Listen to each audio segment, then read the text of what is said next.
Mesdames et messieurs, bienvenue pour un autre numéro de notre rubrique Les pères fondateurs du panafricanisme. Aujourd'hui, nous allons vous parler de la formation et de l'éclatement de la Fédération du Mali, 1959-1960.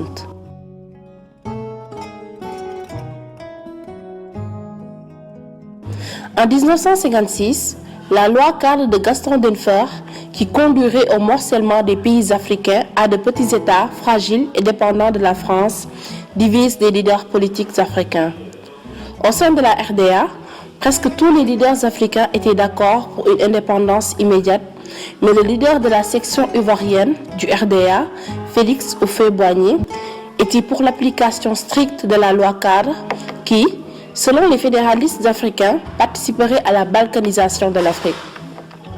Après le référendum 1958, l'idée d'une fédération naquit. Le Soudan français, le Sénégal, la Haute-Volta et le Dahomey mirent sur pied la Fédération du Mali, avec une constitution nouvelle.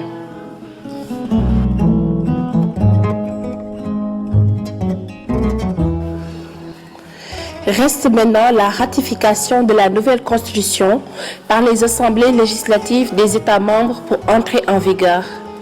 Mais sous les pressions convergentes de la France et du président ivoirien Félix Houphouët-Boigny, aidé par son allié Jacques Foccart, la Haute-Volta et le Dahomey se retirèrent. L'union fut donc ainsi réduite à un tête-à-tête sénégalo-soudanaise.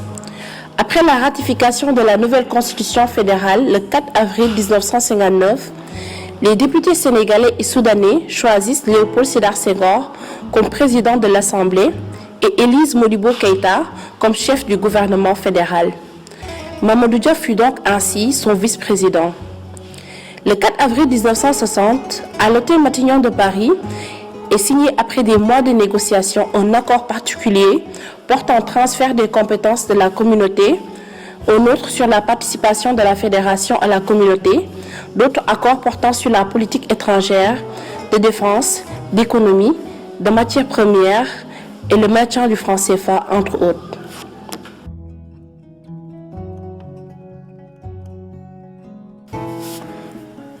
Mais l'indépendance de la fédération sera effective après la ratification des accords par les assemblées de la Fédération du Mali et de la France.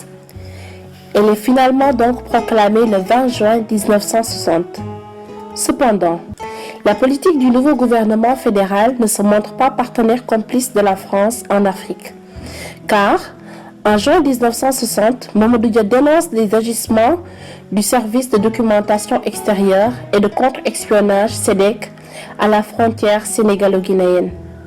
Le service Action y entretient depuis l'été 1959 une opération de déstabilisation de la Guinée suite à son nom lors du référendum de 1952. Le scandale est étouffé, mais la tension reste palpable entre Paris et Dakar. Le 18 août 1960, à quelques jours des élections présidentielles du Mali, l'édifice bâti par les fédérateurs tombe à l'eau. Une crise politique explose au sein de la fédération, conduisant ainsi après 12 jours de fortes tensions entre Soudanais et Sénégalais. Les élections ne se tiennent plus, c'est l'avortement d'un projet de fédération panafricaine, le premier en Afrique francophone. Qui est derrière? À qui profite cet éclatement? En tout cas, réduire les causes de cet éclatement exclusivement à des querelles de personnes ne correspond pas à la réalité.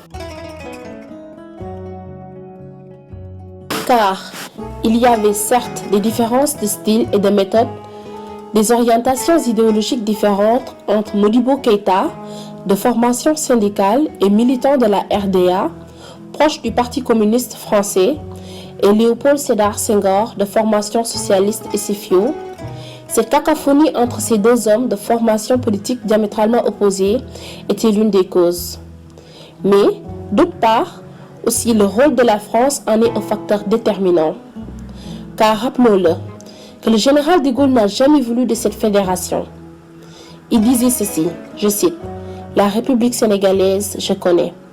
La République malienne, je connais. Mais la Fédération du Mali, je ne connais pas. » Fin de citation. C'est ainsi donc que s'achève le rêve d'une fédération que regrettent tous les fédéralistes panafricains de l'époque. On peut citer entre autres l'empereur Haïlé Sélassié, Kwame Nkrumah, Sékou Touré. Le Sénégal déclara son indépendance le 20 juin 1960 et le Soudan devient République du Mali le 22 septembre dans la même année.